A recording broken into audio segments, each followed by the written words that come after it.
Samantala, meron pong umabot sa tinatayang 30 bilyong piso na overcharges ang Meralco na hindi pa raw po nare-refund. Para sa karagdagang detalye, may live report si Julius Segovia. Julius. Jiggy, ngayong linggo na matatanggap ng mga consumer ang electric bill ng Meralco kung saan kasama ng unang bugso ng tasingil sa generation charge na 2 pesos and 41 centavos. Pautay-utay man sa loob ng 3 buwan ang all-time high na higit 4 na pisong power rate hike, mabigat pa rin daw ito sa bulsa.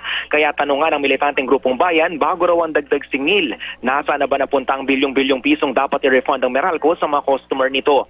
Matatandang ipinag-utos ng Energy Regulatory Commission o ERC sa Power Assets and Liabilities Management o PSALM na namamahala sa Napocor na ibalik ang sobrang singil sa Meralco sa line loss. Ito yung kuryente, Jiggy, na nawala mula sa mga power generator papunta sa mga distributor gaya ng Meralco.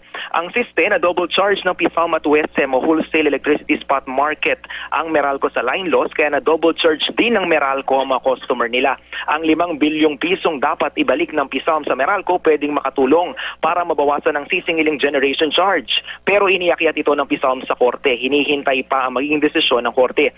Alinsunod naman sa utos ng Korte Suprema, may 30 bilyong pisong refund din ang Meralco sa mga customer nito dahil naman sa overcharging sa income tax mula taong 1994 hanggang 2003. Ayon sa Meralco, na ibalik na nila ang bulto ng pera sa mga customer, pero ilang industrial at commercial customers daw nila ang hindi pa natutukoy hanggang ngayon, kaya hindi pa rin nila na-refund ang pera.